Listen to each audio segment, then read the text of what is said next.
between the human psyche and the transcendent divine. And there's a great image of Christ as Pantocrator, so creator of the world. It is one of the first mosaics, if I remember correctly, and I wish I remembered where it was, but I don't. But it's a very interesting image.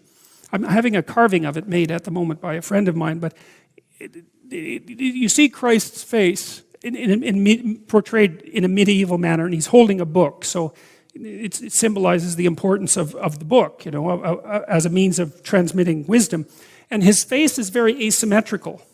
And the eyes are different, one side and the other. And one half of the face represents the human part, and the other side of the face represents the divine part. And, I also think about that psychologically, because I do think that that's the right way to conceptualize human beings, is that there's an aspect of us that's mortal and human and limited, but there's an aspect of us that's transcendent and divine as well. And it's latent in some sense, but there are times when it manifests itself. And this is not speculation, right? This is like the oldest experience of human beings. Now, it's not necessarily an easy experience to have, but it's reported everywhere. And it can be reliably induced, as we've discussed before, by chemical means, and I don't know what that means exactly. We've talked a little bit about psilocybin mushrooms, for example, and you could say that the mystical experiences that have been invoked in the newest experiments down at Johns Hopkins are derangements or forms of psychosis,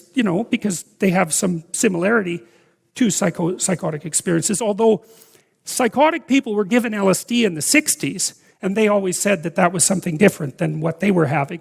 And if you give psychotic people amphetamines, you can make them worse. So they're biochemically separate, and we know that. But also the thing that's so interesting about the psilocybin experiences is that they reliably produce mystical experiences that the people rate as among the most important experiences of their life. And among those who have the psychedelic experience, positive things happen to them.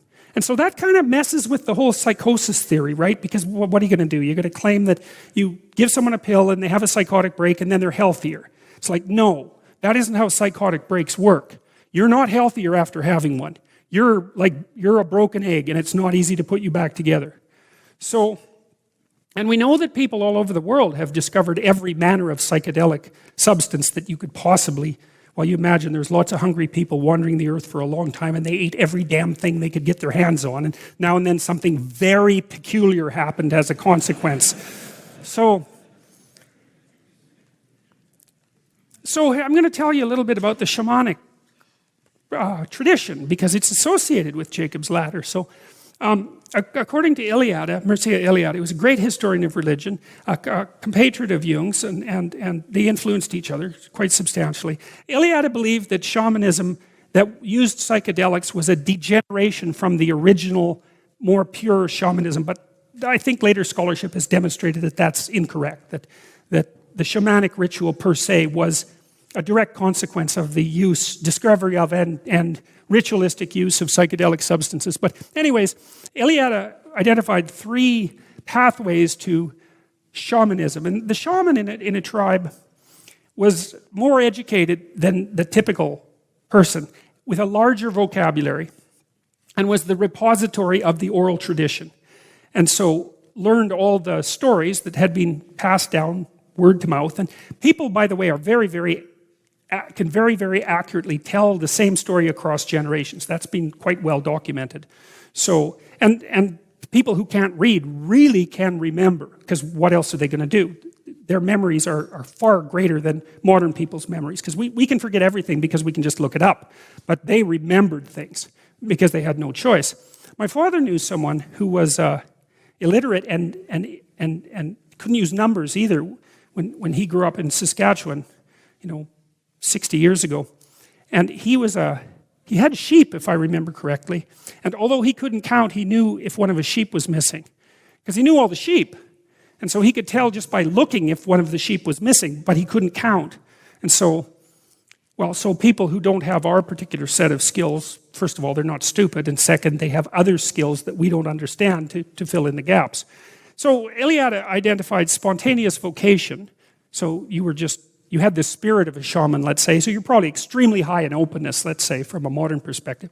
Hereditary transmission, so your father was a shaman and your grandfather was a shaman and so forth, and you got initiated into that process, or a personal quest. In Siberia, this is from Eliade, in Siberia, the youth who is called to be a shaman attracts attention by his strange behavior. For example, he seeks solitude, becomes absent-minded, loves to roam in the woods or unfrequented places, has visions and sings in his sleep. If you put someone in a place that's deprived, where you're deprived from a sensory perspective, normal people will hallucinate quite quickly.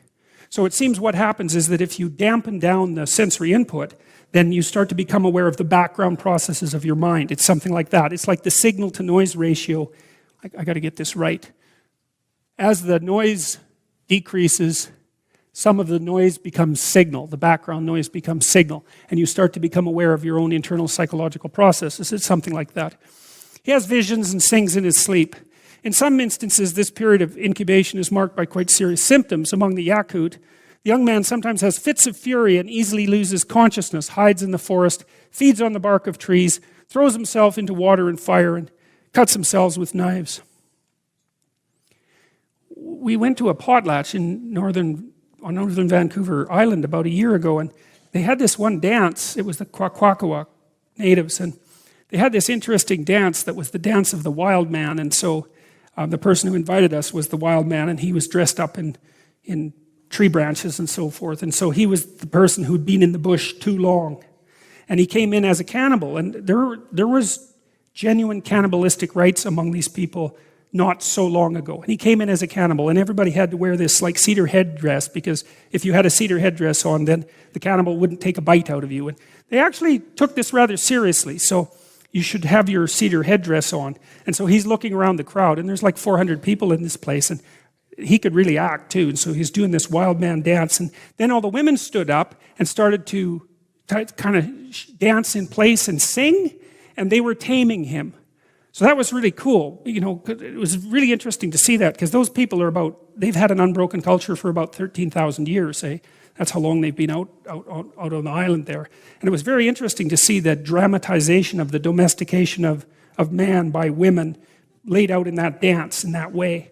But it was also interesting in relationship to the shamanic tradition, because he came in as a wild man, right? And he had to be re-civilized in some sense and brought back down to earth. So, but by whatever method he may have been designated, a shaman is recognized as such only after having received two methods of instruction. The first is ecstatic, dreams, trances, visions. The other thing that this guy told me, and I have no reason to doubt him, he's also not a literate person, and so has a great memory. He does carving, traditional carving, and he's very good at it. He carved a 53-foot totem pole that's now in front of the Museum of Art in downtown Montreal. So if you ever go there, you can go see it. It won't be there forever, but it's there right now. And he was taught to carve by his grandparents, and he said that he dreamed in, you know what the Haida images look like. So the Kwakwaka'wakws are kind of like the Haida, same sort of imagery. He told me that he dreamed in those images. So when he dreams, that's the form that the things he dreams about takes. And he also said that he would talk to his grandparents in his dreams. So if he was working on a piece of wood and trying to figure out how to carve it, and he ran into a particularly difficult problem, he'd dream and he'd have a conversation with his grandparents, and they'd help him figure out how to solve the problem, and then he'd wake up and he could go carve the... And the thing is, he told me these things sort of matter-of-factly, right? Like, you know what I mean?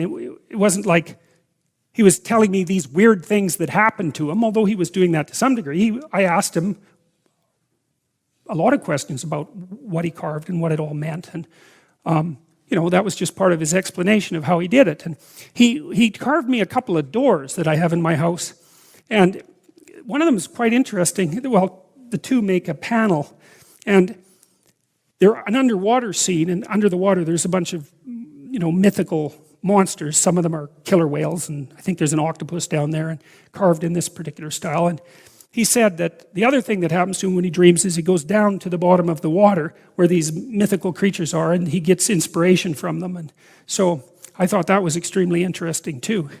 We don't know what a mind that isn't hyper-civilized, let's say, hyper-literate like our minds are, because we're so bombarded by external stimuli. We have no idea what the natural mind is like, really. And so it was quite interesting to listen to that, and also to see the consequences, because he's quite a great carver. So the first is ecstatic, dreams, trances, visions. The second is traditional, shamanic techniques, names and functions of the spirits, mythology and genealogy of the clan, a secret language. This twofold teaching imparted by the spirits and the old master shamans constitutes initiation. Well, so, modern people have a problem with that because we don't really get initiated, but I would say that, let's say that we're each on a quest of some sort. You wouldn't be here, I don't think, if you weren't, because why else would you be here?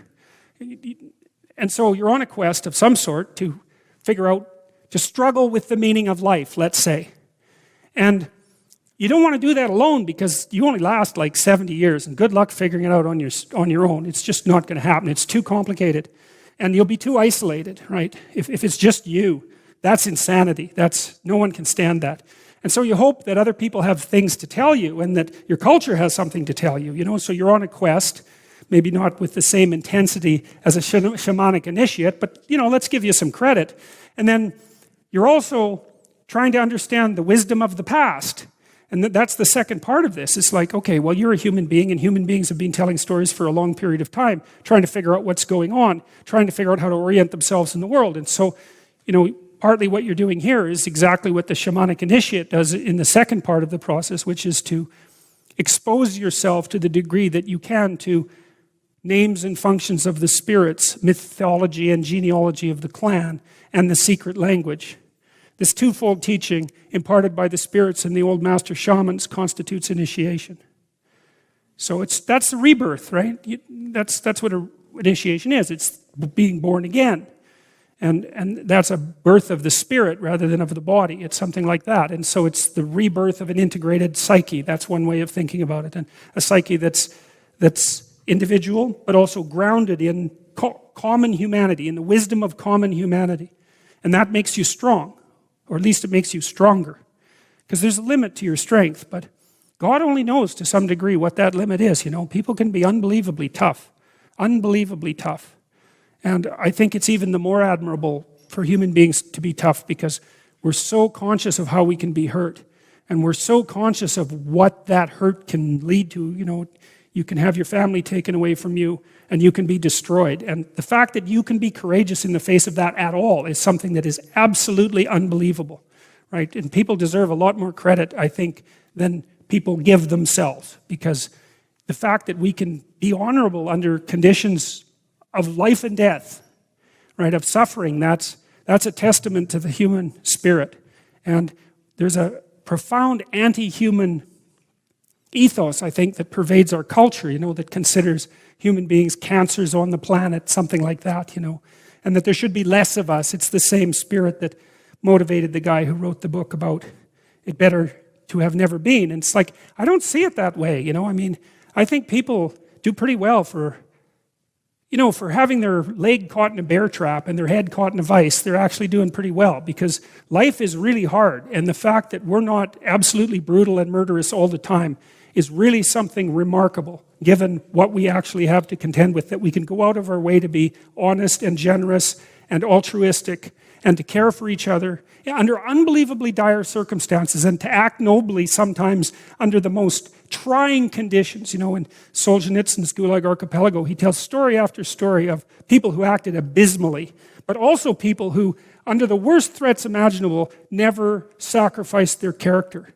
And reading about that is really, well, it really makes you wonder. That's what it does. The future shamans among the Tungus, as they approach maturity, go through a hysterical or a hysteroid crisis, but sometimes their vocation manifests itself at an earlier age. The boy runs away into the mountains and remains there for a week or more, feeding on animals which he tears to pieces with his teeth. He returns to the village, filthy, blood-stained, and it's only after 10 or more days that have passed that he begins to babble incoherent words. The strange behavior of future shamans has not failed to attract the attention of scholars, and from the middle of the past century, several attempts have been made to explain the phenomena as a mental disorder. But the problem was wrongly put.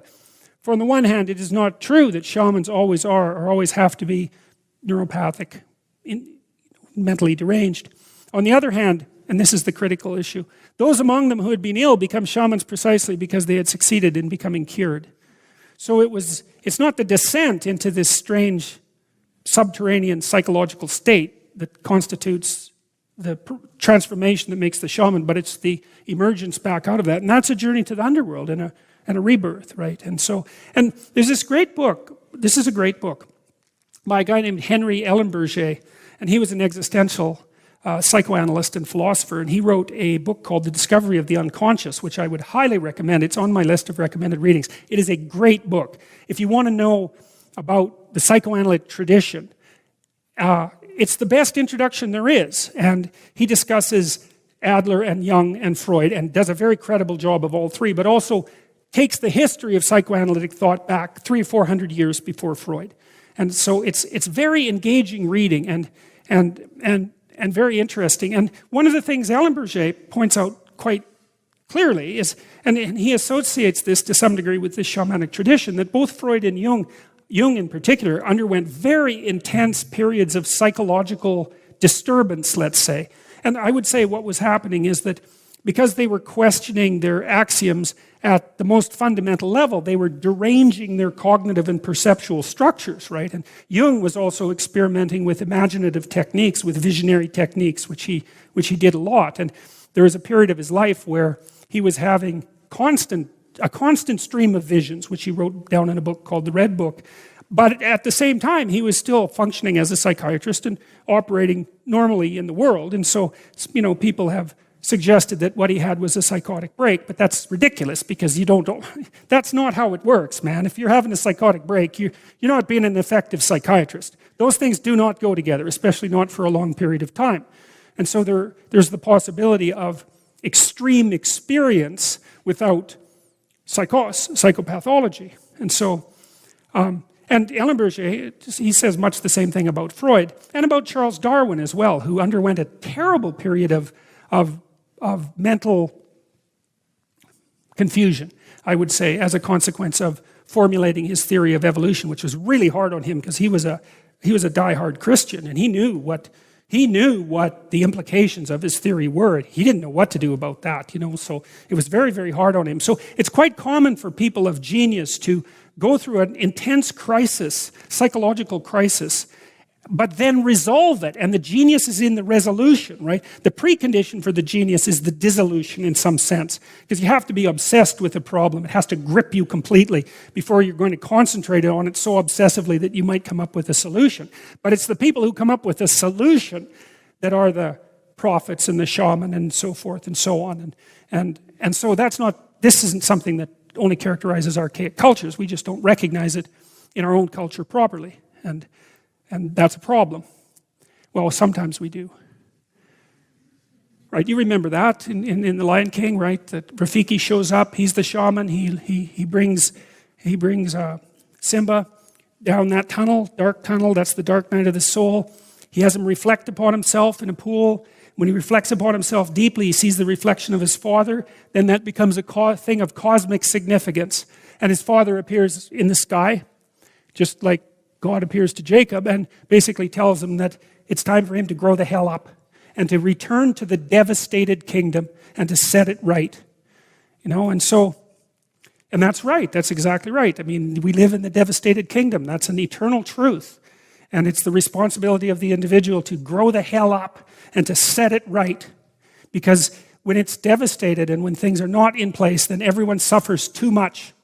And that's not good. And there's no excuse for not doing something about it because you don't have anything better to do. So, and even like children's movies tell you this. So, this is a fun one.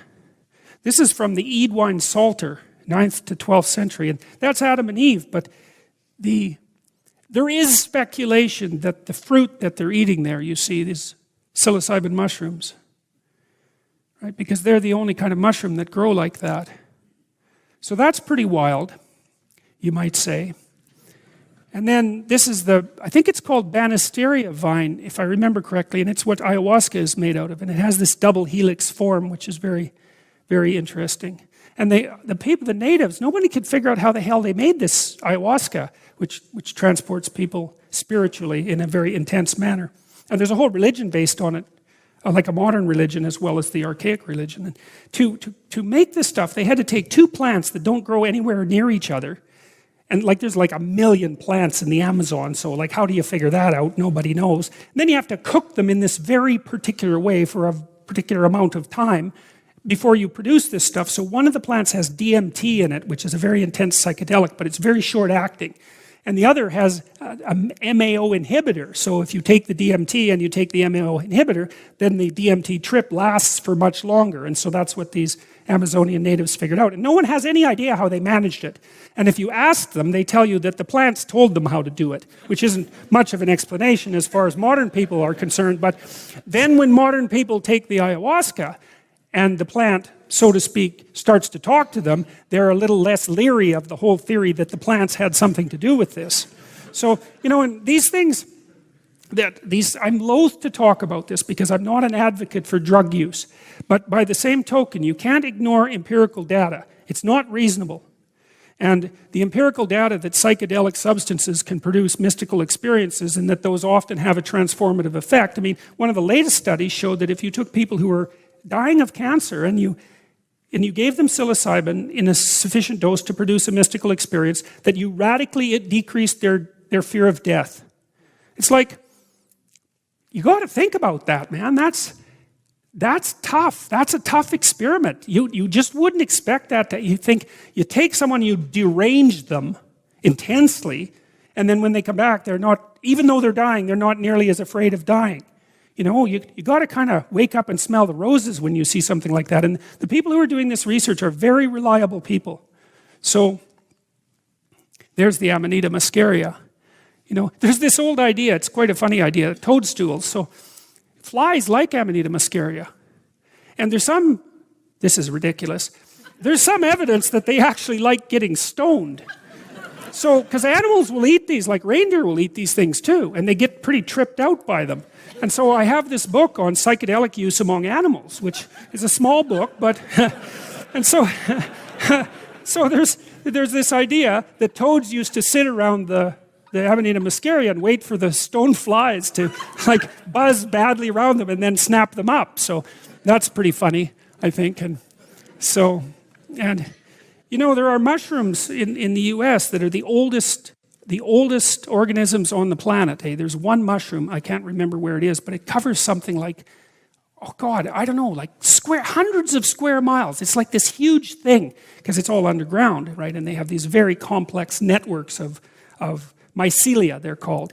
And they think the thing is like 150,000 years old, something like that. So there's plenty of things about the world that we don't know, that's for sure. There's the chemical makeup of the classic psychedelics. You see, they all have the same fundamental structure. This is serotonin. That's one of the major brain neurotransmitters. And so what happens with the psychedelics is that they alter the brain function by altering the neurochemical utilization of serotonin. They change the manner in which the serotonergic systems work. And the serotonin system is a very basic system, because when you're an embryo and your brain is developing, it's the serotonin projections that basically orchestrate the development of your brain. So they're very archaic circuits, very, very archaic circuits. So, and this is the paper, I think I stole this from psilocybin. Griffiths, who's been doing a lot of this research. Psilocybin can occasion mystical type experiences having substantial and sustained personal meaning and spiritual significance. So, why? That's a good question, right? So here's a question for you. It is beyond dispute that human beings are capable of religious experience. Why? Why is that exactly? And you can associate it with psychosis, but that doesn't work. Because the theory doesn't hold water. It's not the same thing. So why is it there exactly? And it's not an easy thing to figure out. I'm always trying to figure out a biological explanation for everything, right? Because if you want to find something to stand on, you want to make sure that it can resist a challenge. And so if I can find an explanation for something that's reductionistic and materialistic and biological, then I'm going for that. But that's a tough one. Consciousness is a tough one. The moral sense is a tough one. They're not easy things to crack. The Big Bang is a tough one. So I mean, a cynic might say that maybe sometimes when people are close to suicide, they'll have a mystical experience, And maybe you say, well, it's a last-ditch attempt of your brain to delude you into thinking that your life has some significance, And that's a plausible theory, but I don't think it accounts for the generality of the phenomena. So I don't buy it. What happens in the shamanic experience is that the shaman has the experience of being reduced to a skeleton first. So a death experience, a very realistic death experience. And then the next thing that happens is that he finds himself in a place where he's communing with the ancestral spirits. And then after that, there's the climbing of something like the ladder, Jacob's ladder, say, and an encounter with God for all intents and purposes. And it's very widespread phenomena. It's the world tree, and I've thought about this a lot, trying to figure out what this represents. According to a Yakut informant that's in Siberia, the spirits carry the future shaman to hell and shut him in a house for 3 years. Here he undergoes his initiation. The spirits cut off his head, which they set off to one side, for the novice must watch his own dismemberment with his own eyes, dissolution to the primary elements in some sense, and hack his body to bits, which are later distributed among the spirits of various sicknesses. It's only on this condition that the future shaman will obtain the power of healing. His bones are then covered with new flesh, and in some case he is also given new blood. So there's a death and resurrection experience that's associated with the shamanic ritual.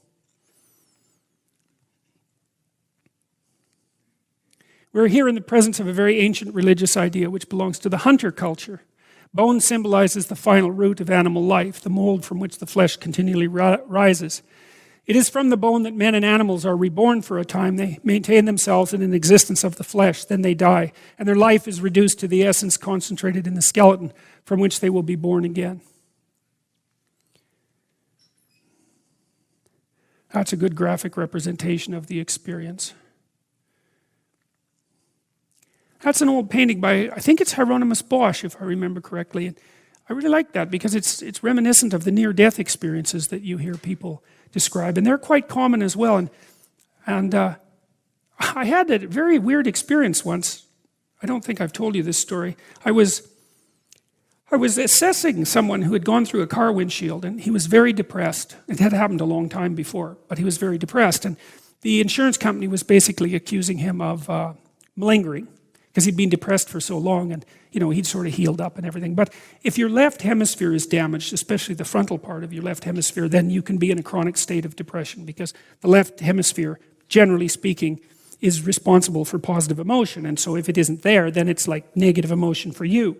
And so I went and assessed him, and I was giving him this, I think it was called the MMPI, the Minnesota Multiphasic Personality Inventory, which is a kind of a standard half personality test, half psychopathology test.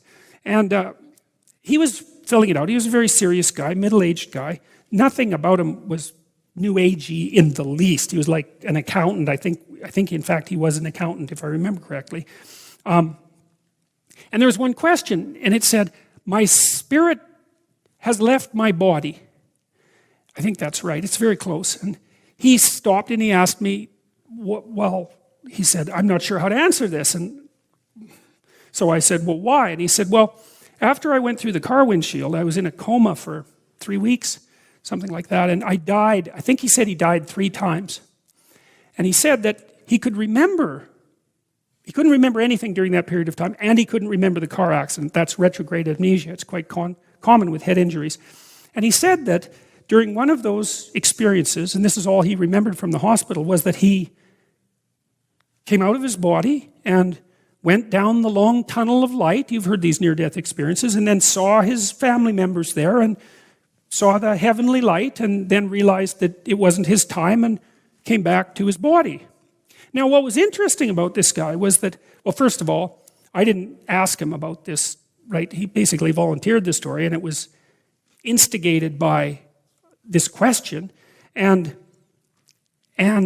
he didn't know that anybody else had ever had an experience like that, because I asked him if he'd ever heard anything about like that, and he said no. So that was interesting. But what really was interesting is, how the hell did he remember that? Right? Because he had amnesia during that entire period of time. He was in a bloody coma. It's like he didn't remember anything, but he remembered that. And so, well, those experiences are more common than you think. And then there's a painting of one, which is quite interesting. And that's like a tunnel to heaven. It's the same basic idea. It's a little bit more suffering going on in this one, I think. But that's pretty much typical of Hieronymus Bosch. I mean, I don't know what was up with that guy, but he was one strange character. Now, the Scandinavians have this idea that the world is a tree. And I've been thinking about that a lot. I think that the tree idea, a tree is something that is grounded in matter, let's say, and that reaches up to heaven. In the Scandinavian tree at the bottom, there's quite a cool idea. At the bottom of that, see, this tree is constantly being gnawed by snakes. You can sort of see the snakes at the bottom. And at the same time, it's being watered. And the water makes the tree grow at the same rate that the snakes gnaw on its roots. So it's like a yin-yang idea, that there's continual chaotic destruction and replacement at the basis of whatever this process is. But the tree seems to me to be a representation, not so much of, it's like a different dimensional space. That's what's trying to be represented. So imagine that, you're structured. If you take powers of 10 magnification, say human beings are about in the middle of the tiniest thing and the largest thing, if you do it by powers of 10. And so, you have a subatomic level and an atomic level and a molecular level and, then maybe a level of organs, and then there's you, and then there's your family, and so on, all the way up the tree, fundamentally. And so I think that what this tree represents, and this is the thing that the shaman moves up and down, I think that's what it represents. It's this different view of its dimensionality. It's something like that. And I think that what happens in the psychedelic experience is that consciousness can travel up and down that structure. It's something like that. And maybe not only up and down it, but maybe right through it. And I know that's a radical claim. It's a really radical claim. And it might be wrong, but it's probably wrong even, because most radical claims are wrong. But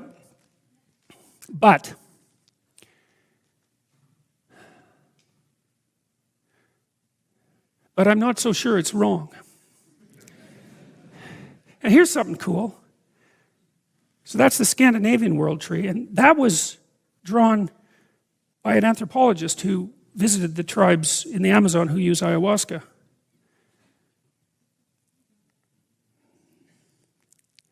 Now, you see, it's a tree with snakes.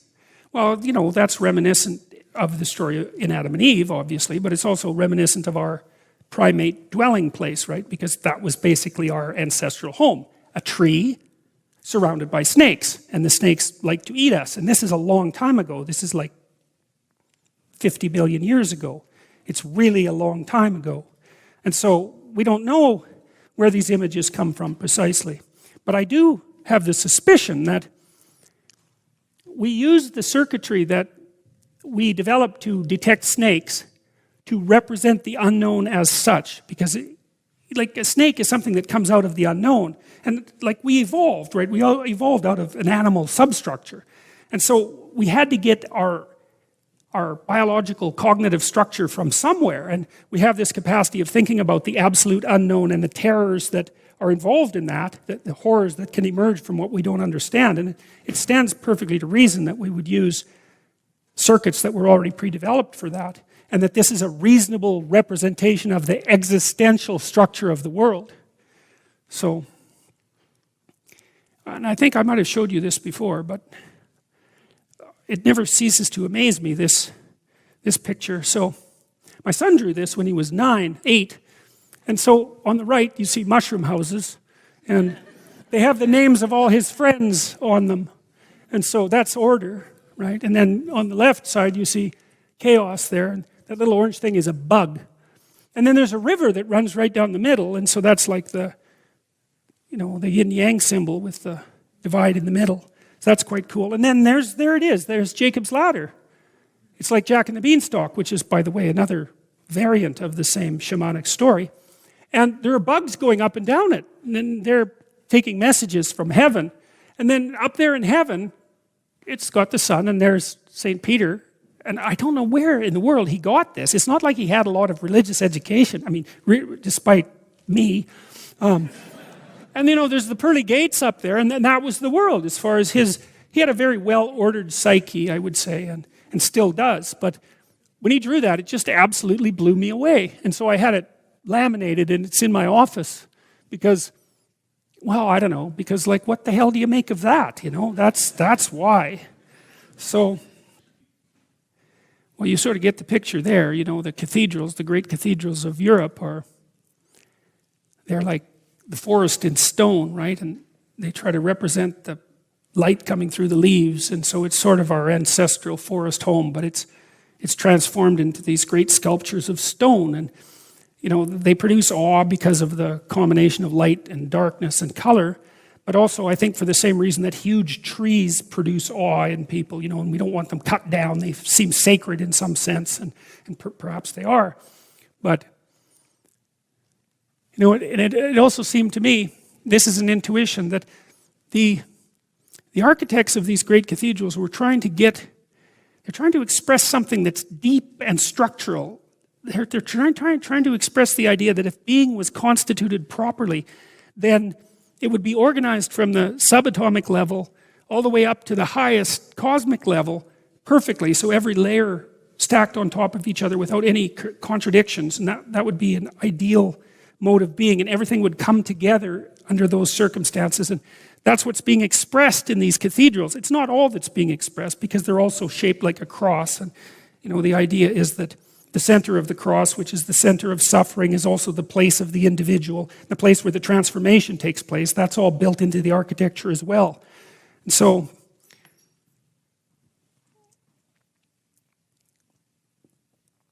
then there's the tree-like structures that make us up. It's stretched down to the tiniest realities, the microcosm.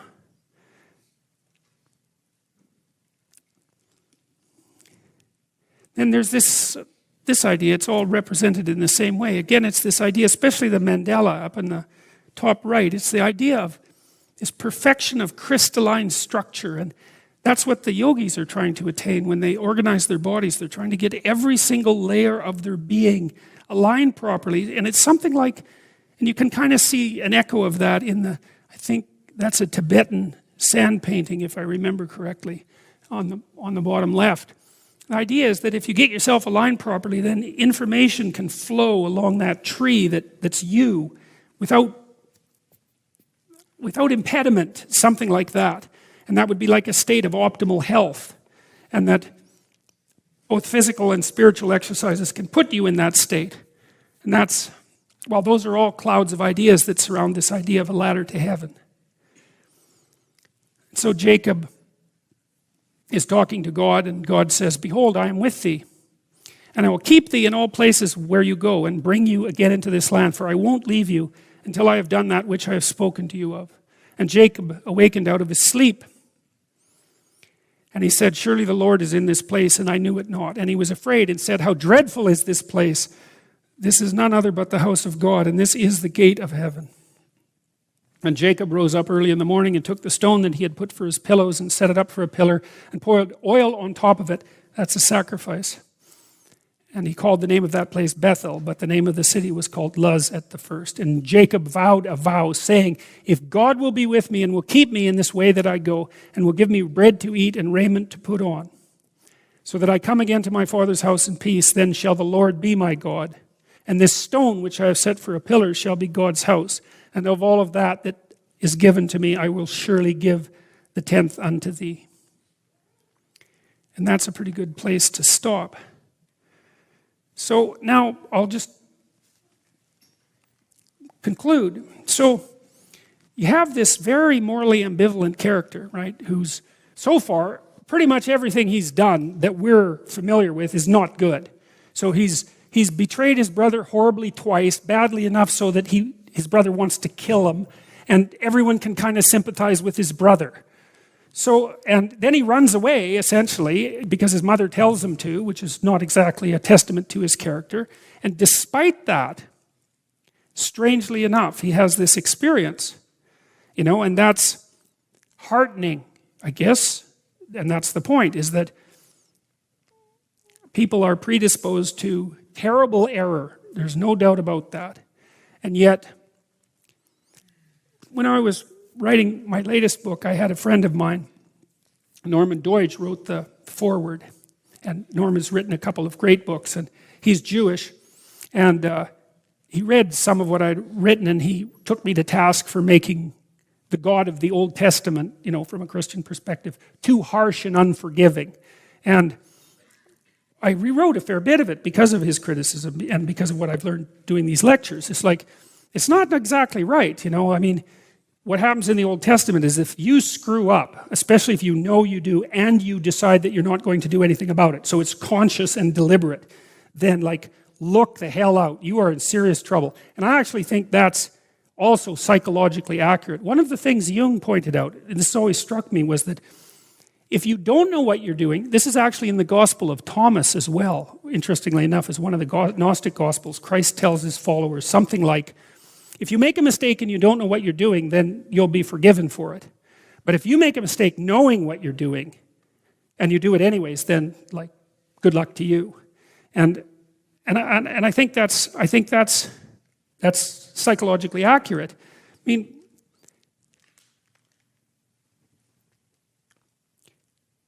One of the things that's very interesting about the judgmental God in the Old Testament, however, is that he can be bargained with. And even if you make mistakes, especially if you're unconscious of them, if you haven't learned yet, let's say, then you always have the opportunity to return to the proper path.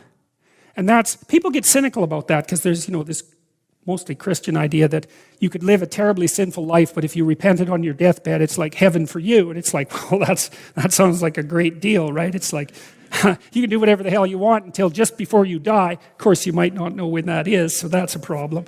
Then you can just say, well, I'm sorry, and everything's forgiven. But the problem with being cynical about that sort of thing is that it's no trivial matter to repent. Because to repent means, A, to figure out what you actually did.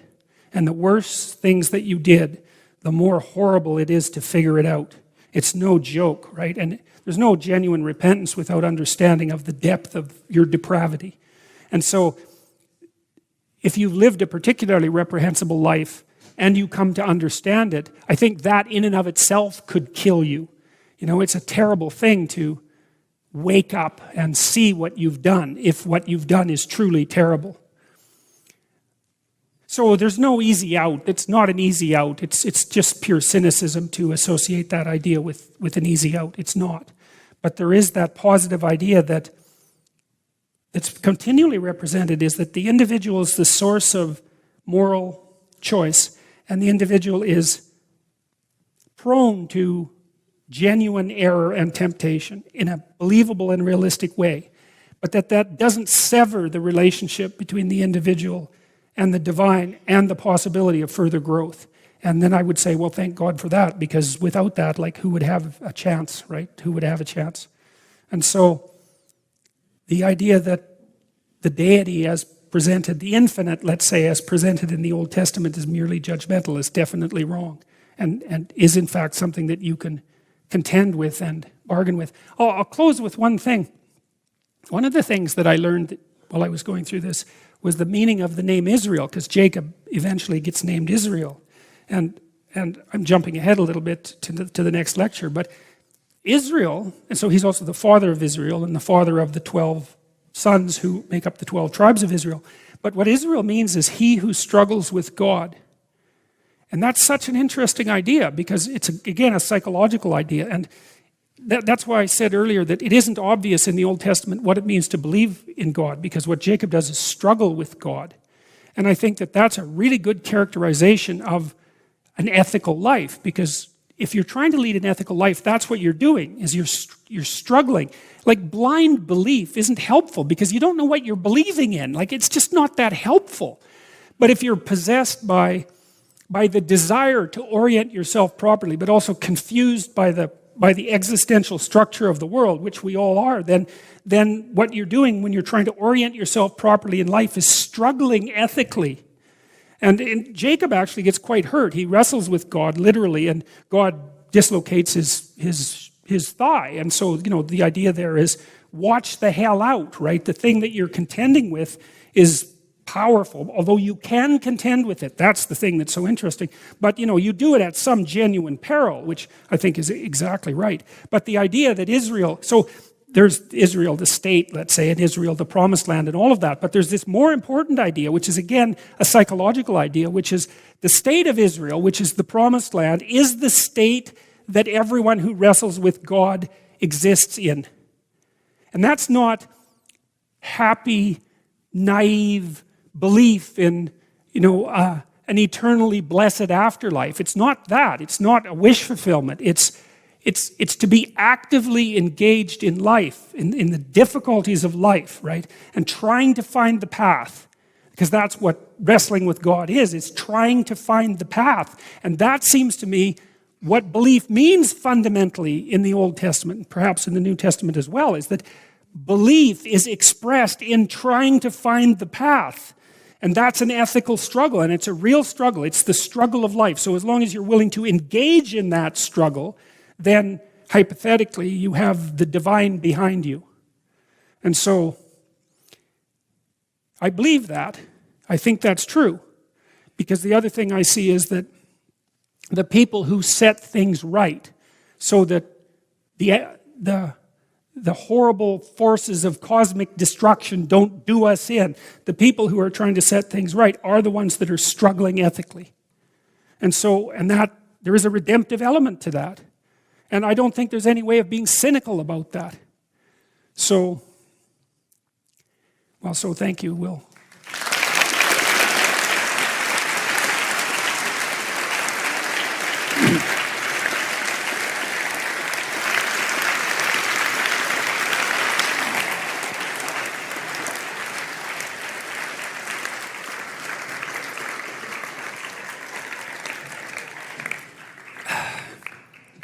So remember to speak right into the mic, because there are all these other people watching that will hear us. So, okay. Hi, Dr. Peterson. So with the story of Jacob today, there was a theme of betrayal, and you can see that from the beginning because he was very angry and jealous at his brother. And I was thinking, are there any stories or what you can say about betrayal that does come from a loved one, right? Where it's not from a place of so black and white of anger, resentment, and bitter, and how do the parties kind of recover from that, or is there any way to redeem that, or is it as black and white as if you betray someone, then it's like Jacob, where he was bitter, he was hatred? No, and in fact, in this story, it's not black and white, because we're only halfway through it, and one of the things I've noticed as a clinician, let's say, is that, and as an observer of people in general, is that I've never ever seen anyone get away with anything, and Jacob doesn't get away with any of this. And so, he's humbled by his eventual experiences, and he learns that he did it wrong, and there's reconciliation that happens throughout the story of Jacob. So, and there's minor betrayals and major betrayals, that some of them have tremendously serious consequences and some of them have lesser consequences. But there is an underlying idea that things can still be set right, even though I think it takes Jacob some 20 years, something like that, to set things right. And even then, it's like touch and go. So, did I answer your question? Okay. Yeah. Hey.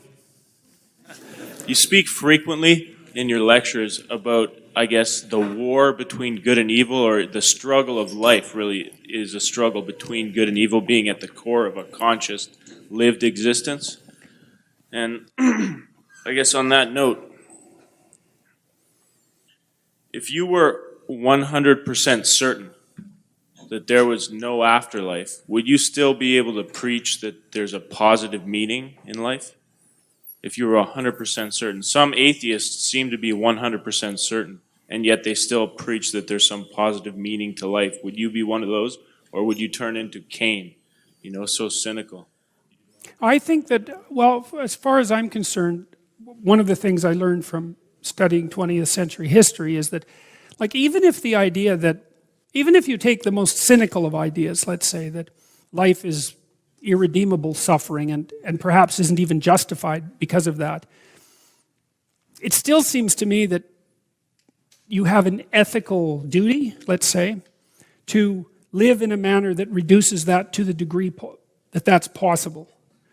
And I think that can be experienced as meaningful in some sense independently of the transcendent context. Now, I don't exactly know how to strip off the transcendent context, because one of the things I would say that's happened to me is because I've spent so much time looking at the horrible things that people have done, is that it's like Jung said that this is one of his famous quotes. He said, "No tree can reach up to heaven unless its roots reach down to hell." And so as I've dug deeper into the depravity of human beings, my sense of the possibility of human beings has also grown, what would you say, in proportion. And until I've become convinced, actually, that good is a more powerful force than evil, even though evil is an unbelievably powerful force. And so I can't really strip the transcendent away. Now, what bearing that has on eternity, say on an afterlife, I mean, I can't say anything about that. The only thing I guess I can say is that there are many things about being that we don't understand in the least. And we don't understand the nature of consciousness or the nature of time. So I wouldn't despair about that, but yes, I think that life can still be meaningful without there being a necessity of an afterlife. So. Did you get through one lecture without using the word transcendent, though? No.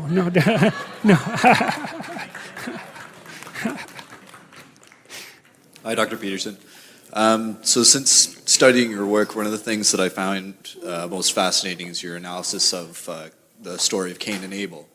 And my question is, if Cain got to the point that he did right before killing his brother, murdering his ideal, and decided that that was something he didn't want to do, what advice or guidance would you give a person that got to that point?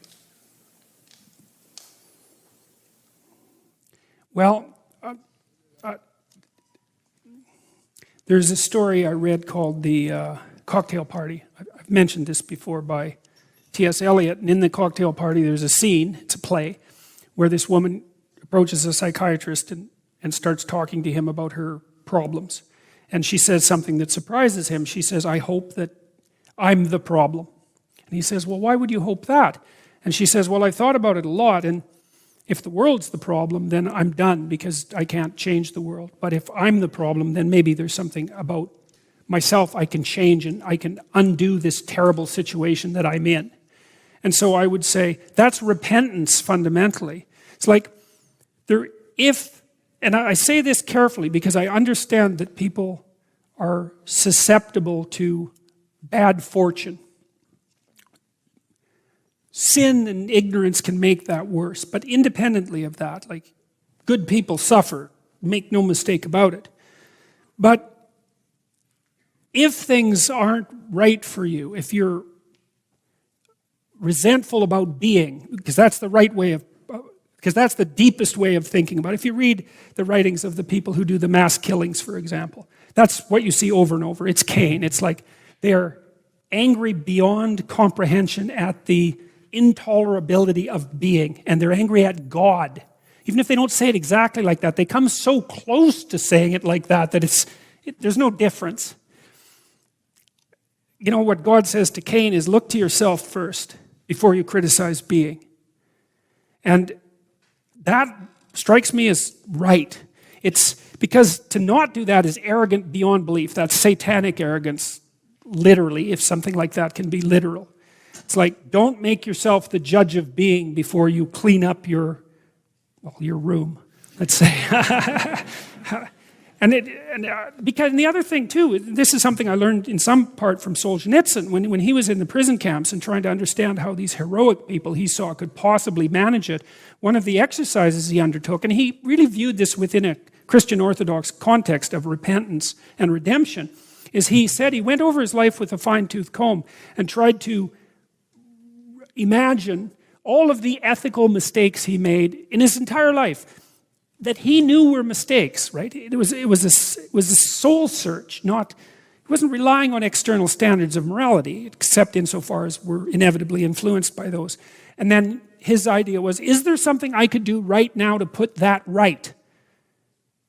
And that's the right question. Like, if things aren't going your way, and I think that means that you're resentful and arrogant and deceitful. Those are the three things that clump together, I think, that constitute the core of evil. It's something like that. And so if you're possessed by that, which is a hell, then it's repentance that's the right answer. And what that means is you have to figure out what you did wrong, and you have to pay for it.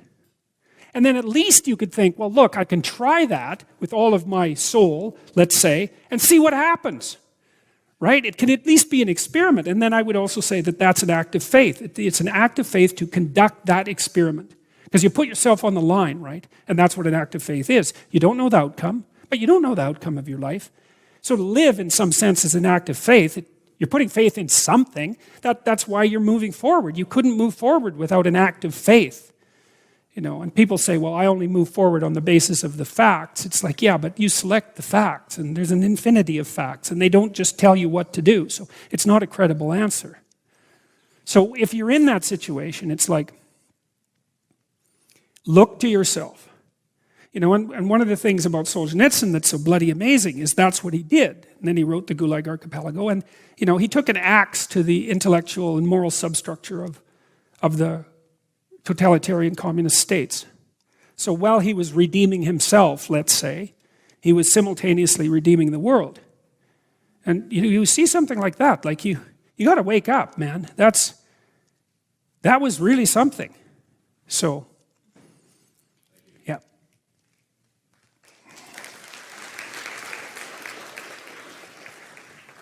So, Dr. Peterson, I have a lot of questions that arise from your comments at the Balfour 100 event, your M103 video, your recent discussion with Ayaan Hirsi Ali, and your comments on Islam in the West in general.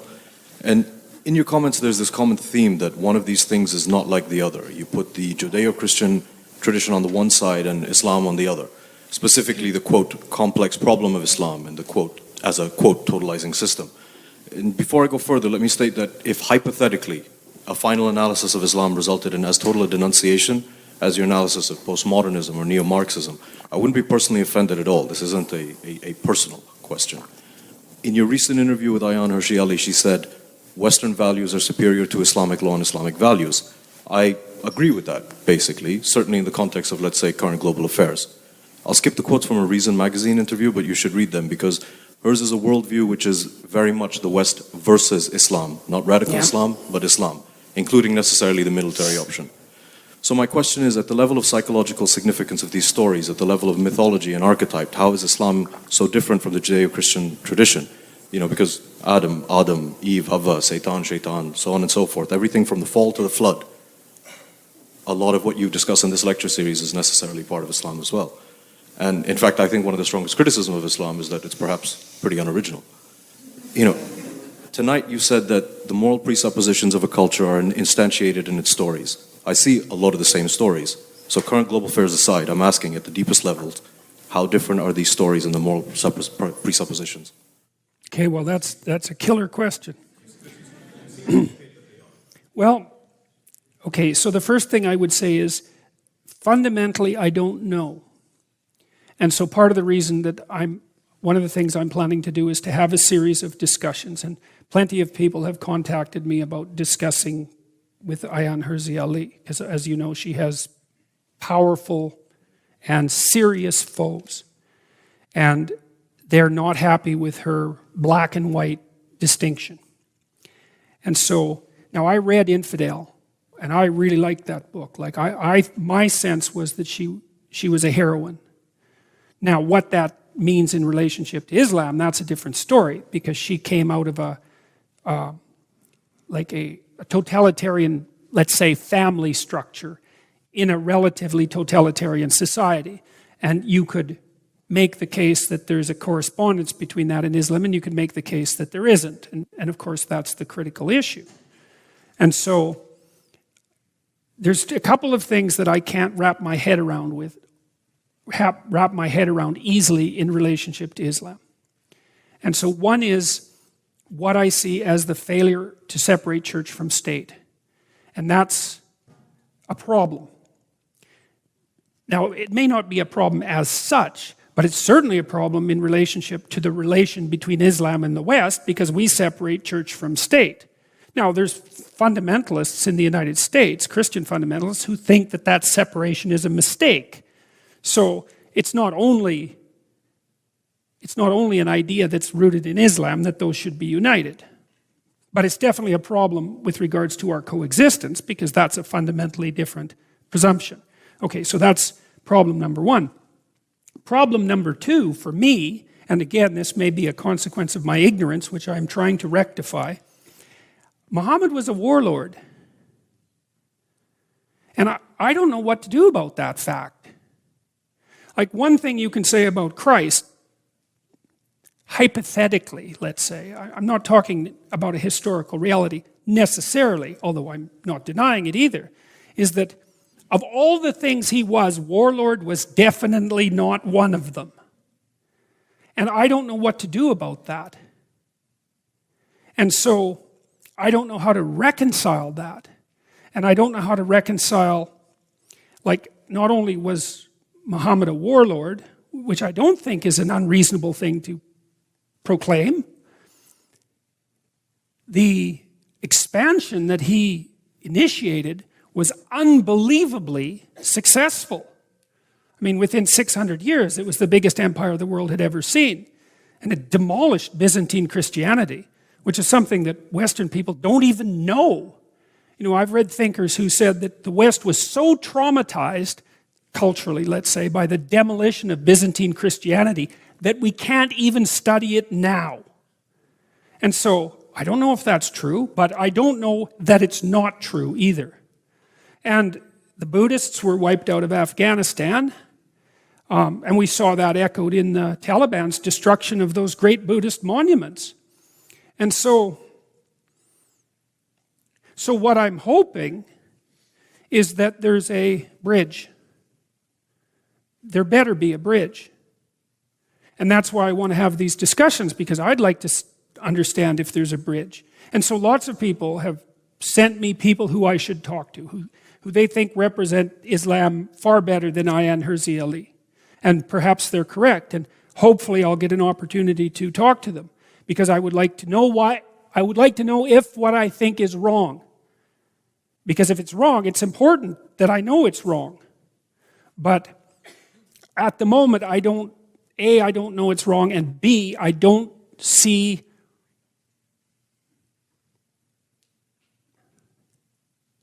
I'm not sure what it signifies. So, and I don't think anyone is sure, right? Because we have this entangling of the civilizations. You know, and there's other things too, like I'm not very happy with the Saudi Arabs and the Wahhabis. I don't think they're our allies. I don't see how any Western woman can possibly think that they're our allies. And I'm not happy with the fact that the petrodollars that we send them are transformed in substantial part into the kind of propaganda that's definitely a threat to the West. And I'm not very happy with the fact that our politicians appear stupidly blind to that. Now, that may again be a consequence of my ignorance. It's certainly possible. But those are the sorts of things that I can't reconcile. And so, you know, I've also seen parallels between the ideas that I'm presenting here and other religious traditions, Taoism, Buddhism, Hinduism. It's harder for me to bridge the gap with Islam, and I'm not sure why that is. I think it has something to do with the things that I just laid out. Now, what I don't know about Islam would fill very many volumes, many of which I have sitting on my shelves at home right now because I want to do the reading, you know, as I progress through this, but yeah.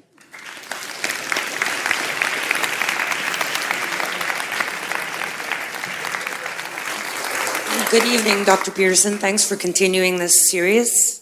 Even us atheists appreciate the interaction and the the conversation. I wanted to ask you something that is both emotional and analytical, because oftentimes you're basically pegged as seeing things very analytically. So you were talking earlier about the juxtaposition between happiness and honor, even though I don't think they're mutually exclusive personally. But if there's a situation, let's say, where someone is truly in love with someone else, and they love them for many years and decades, they have a whole history together, and then one of the people in this grouping start falling in love with someone else. So it's not that there's less love for the original partner.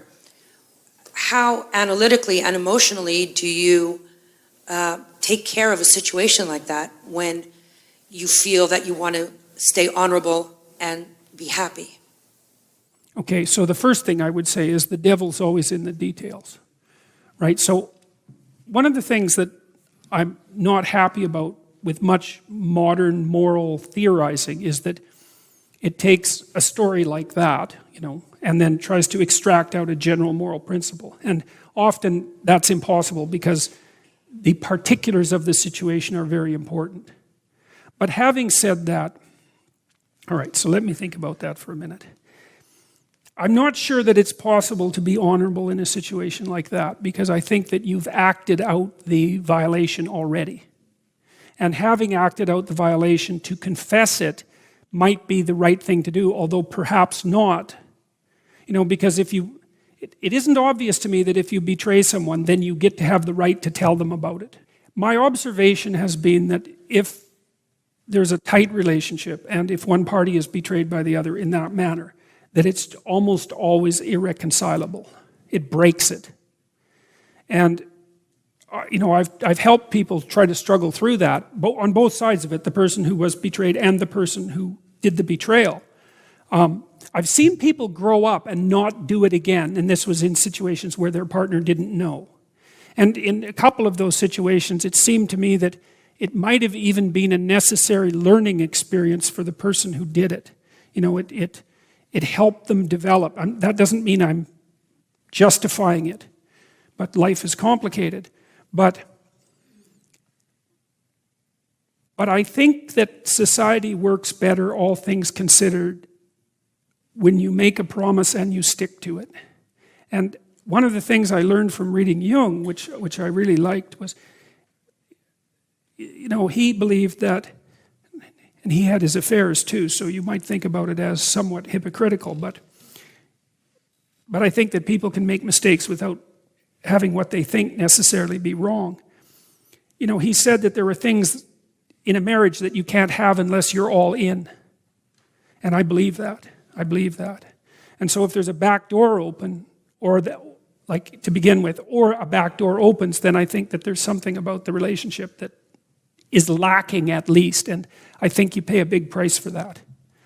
So, it depends on whether you regard a marriage as a practical arrangement or a spiritual arrangement. Now, really, it's both, and both are important. But if it's a spiritual arrangement or a psychological arrangement above all, then I do think that you don't get the transformation without being all in. And if you violate it, then even if you can work it out with your partner, there's something that you will never get as a consequence. So, yeah.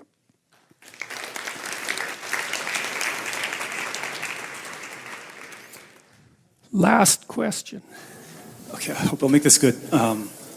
Thanks also for continuing the lecture series. I haven't listened to all of the lectures, but it seems like you focus very much on the appeal of the biblical stories to the individual psychology. Do you have any thoughts on the relative importance of crowd psychology to the appeal and staying power of the Bible, and also the reason why the Bible or the biblical stories took precedence over other ideologies which could have taken its place? Okay, well, let's go to the second one first. I think it's the same thing that happens when someone both creates and edits a great movie. It's no one knows, like imagine how many choices are there in a great movie. Let's say it's an animated movie, because absolutely everything in an animated movie is constructed. Everything. God only knows how many choices, like maybe there's millions of choices, and each choice is guided by some intuition of narrative suitability or beauty, or there's some higher ideal motivating it, right? The desire to produce a masterpiece, maybe that's it. That was certainly the case with the Disney movies, for example. And so that aspiration then makes the decisions. And so I would say, well, something like that guided the writing and the selection of the stories in the biblical canon. Now, could have there been other stories included? Well, the Catholics and the Protestants don't have the same biblical tradition, and neither do the Jews and the Christians. And so it isn't exactly clear what to make of that, I mean, that's akin in some sense to the discussion we just had about Islam and Christianity. In some sense, I've left that aside, that specific question, except insofar as I've just answered, because I'm trying to take what we have, which I know is at the root of our culture, and to figure out what it is that we have. Why it is that we have it, well, I've made some attempt to explain that in the manner that I just described, but I don't have a final answer. Like, could it have been different? It could have been different at some levels, but the same at others.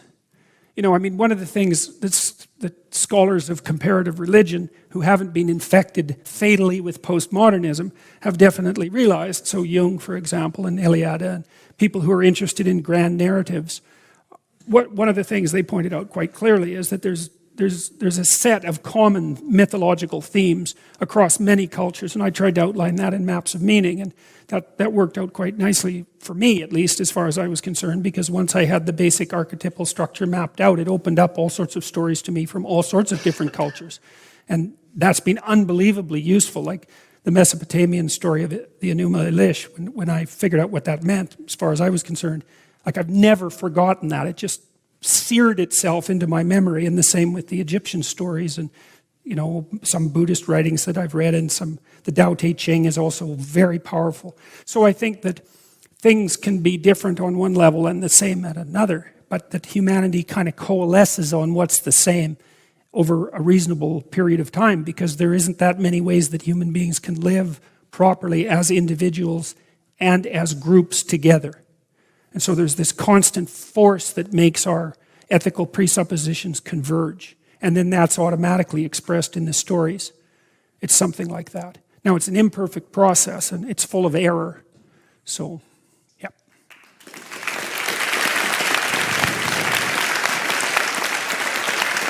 So, just one announcement, two announcements. The next lecture, I believe, is November 14th, so I'll hopefully finish off the story of Jacob. It looks like it. And then I'm also appearing on a panel with Gad Saad and Oren Amate on November 11th. And there's still quite a few tickets available for that. So if you're interested, you could go to my website and pick up those tickets. It should be, well, hopefully it'll be interesting. I think it will be, and it might be too interesting.